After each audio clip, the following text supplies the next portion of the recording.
सम्मेलन पक्षर गांधी जयंती अवसर में सदर महकुमा स्थित थाना छक म्युनिसिपालिटी ऑफिस पाखरे थिबा गांधी मूर्ति रे उत्कल सम्मेलन पक्षर माल्यार्पण करा जायथिला।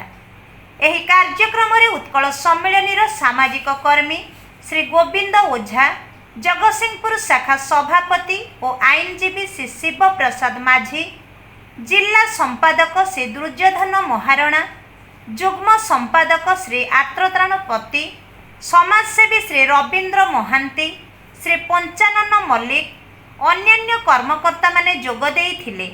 श्री माझी जातिर पिता महात्मा गांधी विषय रे आलोकपात करिथिला बेले उपस्थित कर्मकर्ता मानकु धन्यवाद अर्पण करिथिले। नमस्कार, मु लिपिका आपण मानकु स्वागत करछि नुआ रूपरे होली टीवी ओडिया।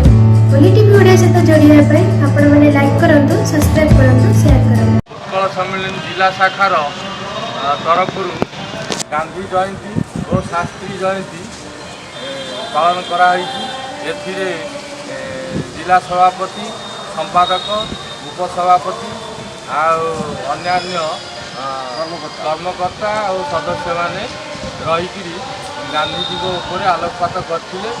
शास्त्रींकर जीवन शैली, गांधींकर जो जीवन शैली उपर आलोचना करा जगतसिंहपुर अक्षय कुमार दास रिपोर्ट, होली टीवी ओडिया।